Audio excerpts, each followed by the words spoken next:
October થી લઈ અને 15 નવેમ્બર એટલે કે 1.5 મહિના સુધી એનું વાવેતર થઈ શકે છે. પછી સૌરાષ્ટ્ર અને ગુજરાતની કોઈ પણ જમીનમાં રાયડો પાક સારામાં સારો થાય છે. એટલે કોઈ એવી જમીન જોઈએ એ પ્રશ્ન નહીં આવે, બધા પ્રકારની જમીનમાં રાયડો થાય છે. હવે જે રાયડો છે એનો વાવેતરનો સમય કીધો, ત્યાર પછી આપણે એનું વાવેતરનું અંતર. હવે મિત્રો, વાવેતરનું અંતર છે ને એ તમારે અલગ અલગ રીતે હોય છે. માનો કે ઘણા બ્રોડકાસ્ટ કરી વાવે, એટલે કે છાંટીને પૂખીને વાવે, તો એમાં બે છોડ વચ્ચે બે વેતનું અંતર જળે ચાલે.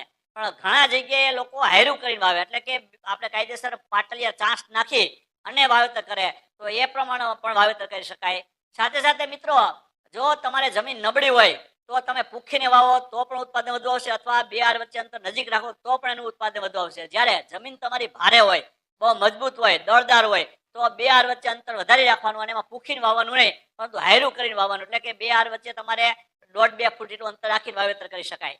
જનરલી રાયડો મેં તમને કીધું વાવેતર કરવાની જે રીત છે એમાં પૂખીને વાવેતર કરી શકાય, અને બીજી રીત હાયરો કરીને. જો હાયરો કરીને વાવવું હોય તો બે આર વચ્ચે 45 સેન્ટીમીટર થી માંડી, એટલે કે 1.5 ફૂટ થી માંડી અને 2 ફૂટ વચ્ચે જગ્યાની રીતે ચાંચ નાખી અને તમે વાવેતર કરી શકો છો. હવે એમાં જે બે હાર વચ્ચે અંતર કીધું, તો બે છોડ વચ્ચે પણ અંતર જાળવવું જરૂરી છે.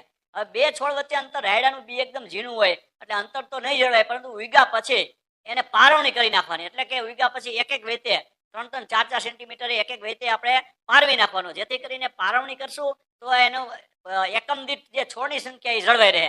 મિત્રો, વાવેતર અંતર આવી ગયું, ત્યાર પછી ત્રીજો પોઈન્ટ આવે, ખાસ કરીને એને ખાતર કયું જોઈએ. ખાતરમાં જનરલી આપણે સૌરાષ્ટ્રમાં એટલે કે ગુજરાતમાં NPK એટલે કે 12-32-16 આવી ચાલે, અથવા DAP 18-46-0 આવે એ ચાલે, અથવા 20-20-0-13. ખાસ કરીને 20-20-0-13 વધારે ફાયદો કરશે, કેમ કે એમાં સલ્ફરનું પ્રમાણ પણ આવે. એટલે તેલીબિયા પાક હોય રાયડો તો સલ્ફરનું પણ કામ કરે. એટલે કે 20-20-0-13 અથવા NPK આ બે માંથી કોઈ પણ ખાતર એક વીઘા દીઠ 15 કિલો લઈ અને વાવણી સમયે જ, જો તમારો સંયુક્ત દંતાર હોય એટલે કે ઓટોમેટિક વહેણી હોય તો ભેગું જ તમે ઓળી દેવો, નહીતર પછી તમે મેં કીધું હારે હારે ઓળી અને તમે ખાતર તમે આપી શકશો. તો ખાતરની વાત થઈ ગઈ. હવે ખાતરનો ઉપયોગ ઘટાડવા માટે થઈને જે વર્ડેશિયમ લાઈફ સાયન્સ કરીને જે અમેરિકન એક કંપની છે એને જે સંશોધન કર્યું છે, ખાસ કરીને કે ભાઈ પાયાનું જે ખાતર આવે DAP હોય કે ફોસ હોય કે પછી NPK હોય, એમાં એક બોરીએ 100 ml ની બોટલ આવે, એને પટ આપીને તમે જો ઓરી દો તો તમે જે 15 કિલો નાખતા હોય એને બદલે 10 કિલો નાખવાનું, 20 કિલો નાખતા હોય એને બદલે 15 કિલો નાખવાનું. એટલે કે 25% થી માંડીને 35% ખાતર ઓછું નાખવાનું તમારે. એટલે તો પણ તમને રિઝલ્ટ છે તમારે 100% મળશે. તો એ પણ એક અખતરો કરી અને ખાતરનો આપણે વપરાશ ઘટે એના માટેનો પ્રયત્ન કરવો પડશે. પછી ખાતર પછી